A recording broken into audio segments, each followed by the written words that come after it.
Berlatar di Prancis, kisah akan berfokus pada seorang mantan komando tentara bernama Elias yang saat ini tinggal di rumah perawatan bagi para veteran perang, di mana saat ia akan pergi keluar, Elias selalu menempelkan selotip pada bagian atas pintu sebagai tanda apabila ada seseorang yang masuk ke kamarnya.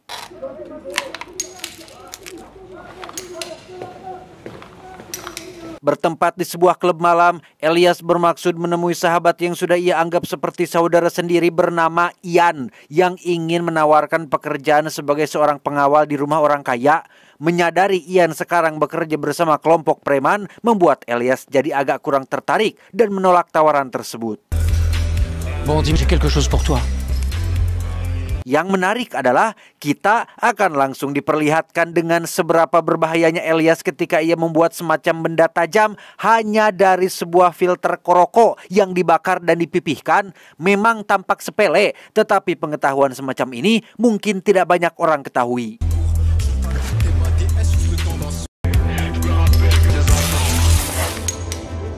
Pulang ke rumah perawatan, selotip yang ia tempelkan di pintu sudah terbuka, yang berarti ada seseorang yang sudah masuk ke kamarnya. Elias langsung mengeluarkan pisau lipat miliknya dan... Attends un couteau maintenant. Ya, itu hanyalah pengawas tempat ini yang ingin memeriksa kondisi terbaru Elias yang dari beberapa hal yang beliau temukan di sini, Pak Pengawas pun menyimpulkan jika Elias masih mengalami trauma pasca perang yang membuatnya seolah-olah masih berada di medan perang dengan segala kewaspadaannya yang berlebihan, di mana Elias yang tak terima dianggap halu pun memutuskan untuk langsung pergi dari tempat ini. Elias! Tak pergi kemana-mana lagi, Elias langsung menemui Ian di tempat usahanya, yaitu penyewaan jasa terjun payung, yang setelah dipikir-pikir lagi, Elias setuju untuk menerima tawaran pekerjaan yang ia tawarkan semalam. Et tout ce qu'il te faut dedans, tu mérites vraiment ce nouveau départ. Dan inilah rumah orang kaya yang akan menjadi tempat kerja baru bagi Elias, di mana sang pemilik sendiri adalah bernama Jamal, salah satu orang terkaya di Dubai. Kemudian ada Amina yang merupakan adik perempuannya, dan Nur yang tiada lain adalah putri semata wayang Amina yang berarti adalah keponakannya si Jamal. Salam, monsieur. Tugas Elias di tempat ini adalah sebagai pengawal yang akan melindungi Amina dan Nur dari segala macam bahaya, karena pada dasarnya mereka berdua adalah keturunan ningrat dan banyak pihak yang pastinya memanfaatkan itu sebagai keuntungan.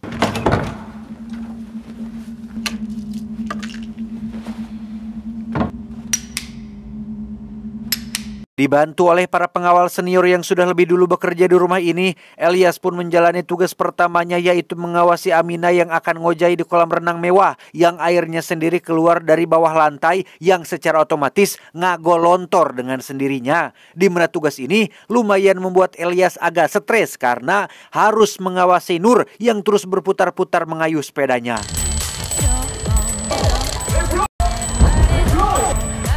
Selesai Amina berenang, Elias pun ditugaskan untuk mengambil paket yang datang dari pintu samping, di mana Nur yang bangor pun tiba-tiba keluar mengayuh sepedanya tepat saat ada dua orang mencurigakan yang sedang mengendarai motor.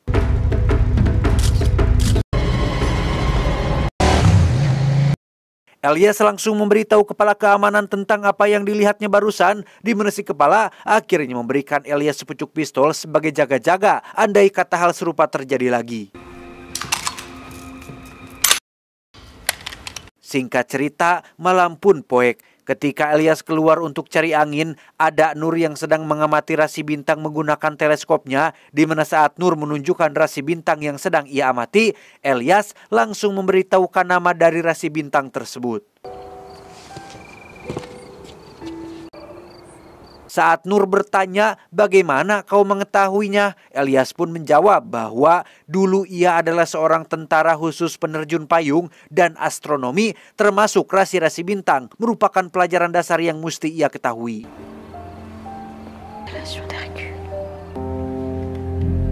Keesokan paginya, Elias harus menyaksikan pertengkaran antara Aminah dan Jamal terkait peraturan Jamal yang melarang Aminah dan Nur keluar rumah.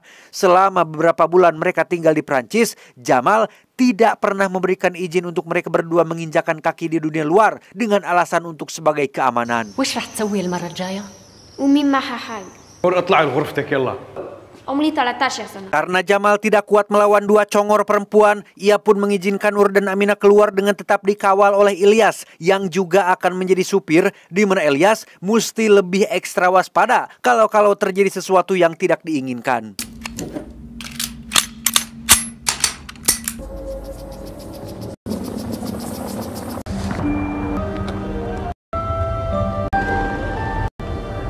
Selesai belanja dan akan kembali pulang, ada beberapa remaja yang iseng mengedor-gedor kaca yang membuat Elias harus menunjukkan pistolnya. Yang tak lama setelah itu, muncul dua orang pengendara motor kemarin dengan tato berlian yang sama persis. Sehingga dengan cepat, Elias memacu mobilnya untuk menghindari kedua orang tersebut.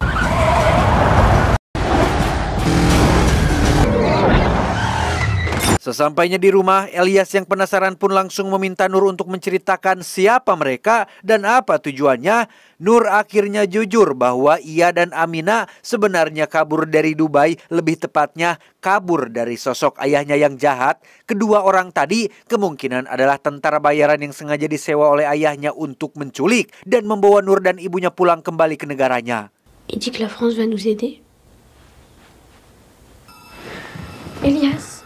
Merasa dipermainkan, Elias pun langsung menemui Jamal terkait kenapa dia tidak diberitahu sejak awal, yang ketika Elias menodongkan pistol untuk meminta kejelasannya, tiba-tiba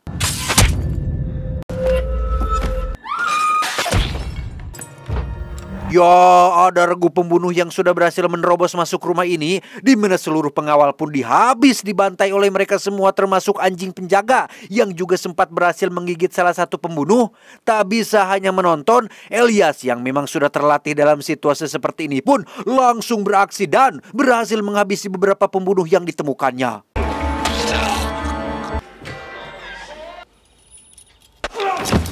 Elias akhirnya berhasil menemukan Aminah yang bersembunyi di dalam rak lemari, yang dengan alat komunikasi yang sudah diambil dari salah satu pembunuh, Elias akhirnya jadi tahu jika saat ini Nur sudah tertangkap dan berada di dekat kolam renang di bagian barat. Setelah mengamankan Aminah di dalam mobil, Elias langsung pergi ke kolam renang dan mengambil sebatang besi payung untuk sebagai senjata dan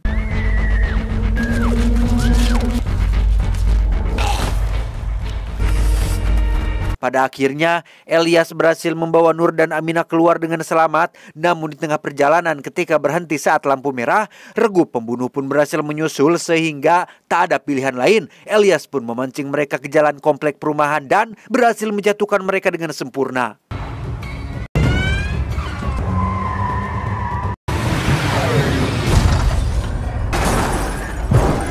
Karena mobilnya ringsek, mereka bertiga pun turun dari mobil. Elias membuang handphone mereka berdua untuk menghindari pelacakan dan berhenti di sebuah halte bus untuk pergi ke tempat lain.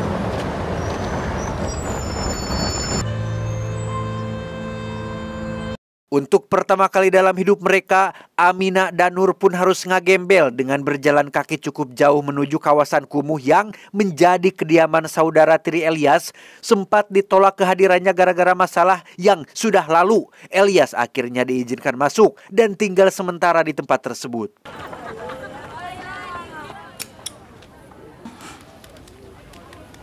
Selama Aminah dan Nur bersembunyi di sana, Elias masuk berita sebagai tersangka utama pembunuhan Jamal dan pengawalnya.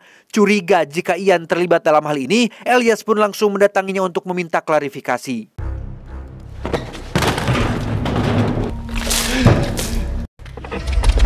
Ian mengaku tidak tahu apa-apa tentang kejadian ini. Yang ada, justru Ian mempertanyakan apa motivasi Elias menghabisi Jamal dan seluruh pengawalnya. Yang demi membuktikan dirinya tidak bersalah, Elias pun langsung membawa Ian pergi ke rumah Kang Jamal.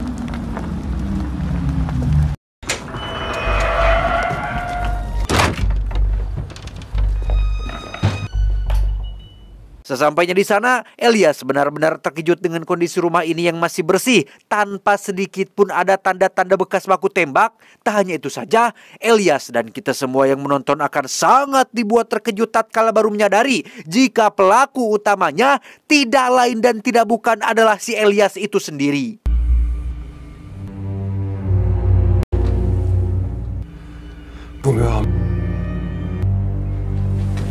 Sesuai penjelasan di awal, Elias mengalami trauma berat pasca perang yang membuat pikirannya kacau, terkadang menciptakan fantasi sendiri seolah-olah berada dalam aksi yang beradrenalin. Itulah alasan kenapa ia harus terus minum obat dan sengaja ditempatkan di rumah perawatan khusus veteran perang.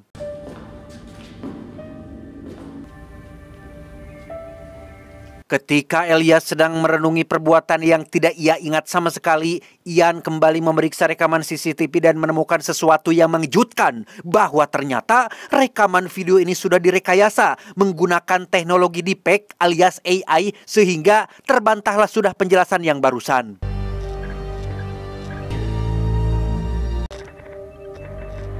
Mereka pun menyalin bug tersebut sebagai bukti untuk diserahkan kepada polisi, di mana Ian juga akan mengantar Elias menemui seseorang yang pertama kali menawarkan pekerjaan ini demi membuktikan jika Ian tidak terlibat dalam masalah ini.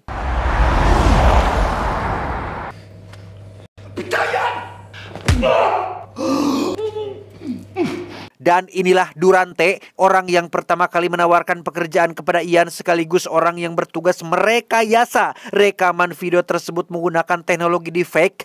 Setelah disiksa dengan cara yang sangat ekstrim, Durante akhirnya jujur menjelaskan jika ayahnya Nur adalah salah satu orang paling berpengaruh di Dubai. Regu pembunuh yang datang ke rumah Jamal tempo hari adalah unit komando khusus yang sangat terlatih. Bahkan tak hanya itu saja, ayah Nur juga melibatkan intelijen Prancis untuk bisa membawa Nur dan Aminah pulang kembali ke negaranya.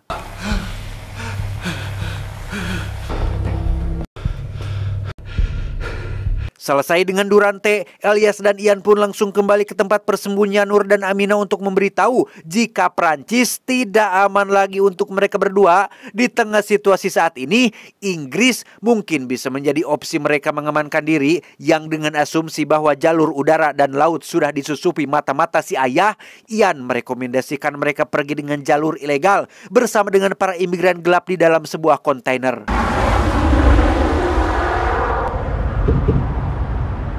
Dalam perjalanan menuju ke lokasi kontainer, Elias dan kawan-kawan pun berhenti sejenak untuk makan, di mana Elias yang punya insting tajam pun bisa dengan mudah menyadari kehadiran salah satu anggota regu pembunuh tempo hari dan memutuskan untuk mengikutinya.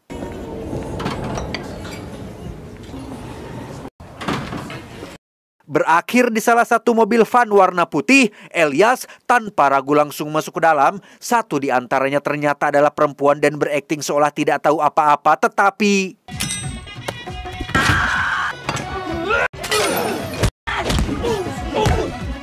dengan brutal, Elias berhasil menghabisi mereka semua kurang dari 1 menit. Kita yang menonton mungkin akan sempat suuzon ya kepada Elias. Gimana kalau dia salah orang? Ya, ada bekas gigitan anjing pada lengan salah satu pembunuh, sehingga tidak salah lagi, merekalah regu pembunuh yang kemarin dikirim ke rumah Jamal.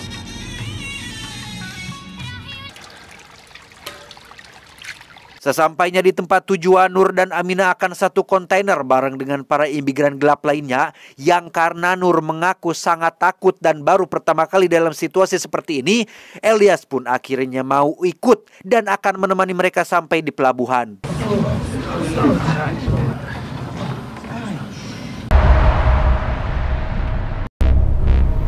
Beberapa menit setelah truk jalan, semua orang tiba-tiba terkejut saat Pak supir mengerem secara mendadak, di mana Elias mulai tidak enak hati dengan hal ini dan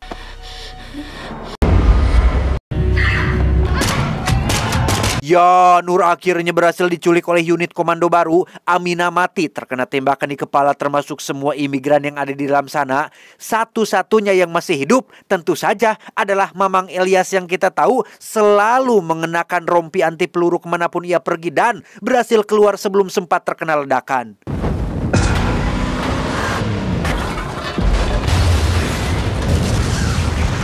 Beralih ke markas unit komando yang sudah menculik Ian dan Nur, dari tato berlian pada punggung tangannya, jelas merekalah orang yang selalu mengintai Nur dan Aminah selama ini, yang karena Ian terus disiksa tanpa henti, ia akhirnya bersedia untuk menceritakan siapa Elias dan apa latar belakangnya.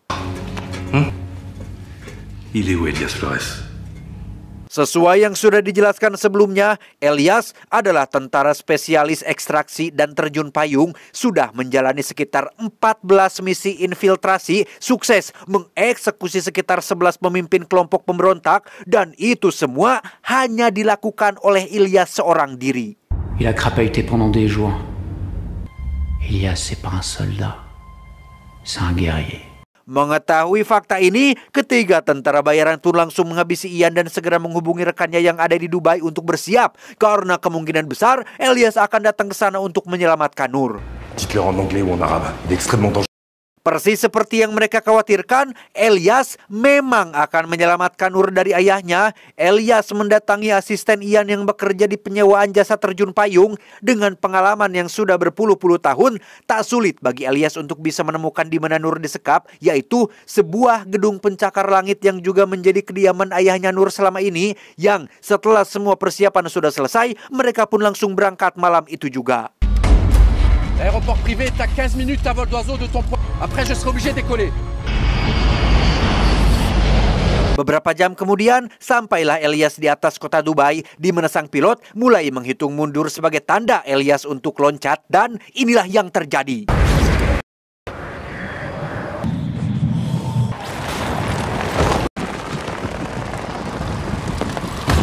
Tiba di atap gedung, Elias dengan perlengkapan perang seperti kacamata night vision, kemudian ada senjata api yang bisa ditekuk, entah apa namanya, silahkan komen di bawah, saya nggak tahu, pun langsung masuk ke dalam dan mulai melumpuhkan satu persatu penjaga yang ada di sana.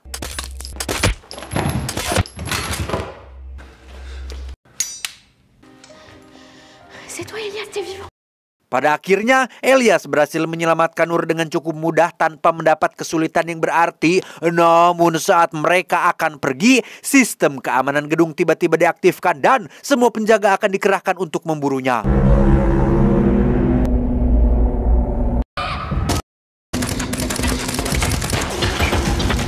Berlokasi di ruangan koleksi pribadi milik si ayah, Elias pun terlibat baku tembak dengan para penjaga yang rata-rata punya basic di militer. Namun ingat, mereka tidak punya pengalaman seperti Elias, sehingga lagi Elias berhasil menang dari gelombang pertama.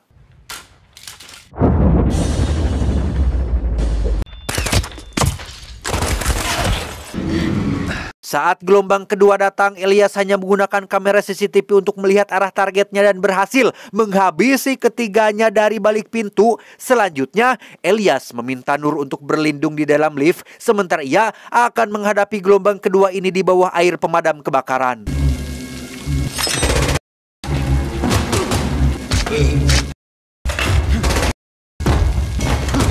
Selesai dengan gelombang kedua, Elias langsung menggendong Nur sebelum pasukan yang lain datang, tetapi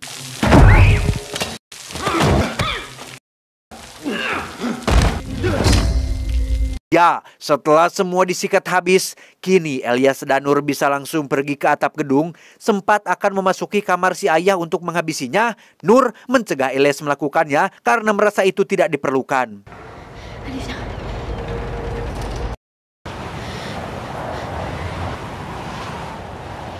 Tiba di atap gedung, Elias langsung mengambil alat pendorongnya dan bermaksud terjun bersama Nur ke bawah. Nur yang takut ketinggian pun sempat menolak ide tersebut, tetapi karena tidak punya pilihan lain, ia pun bersedia melakukannya.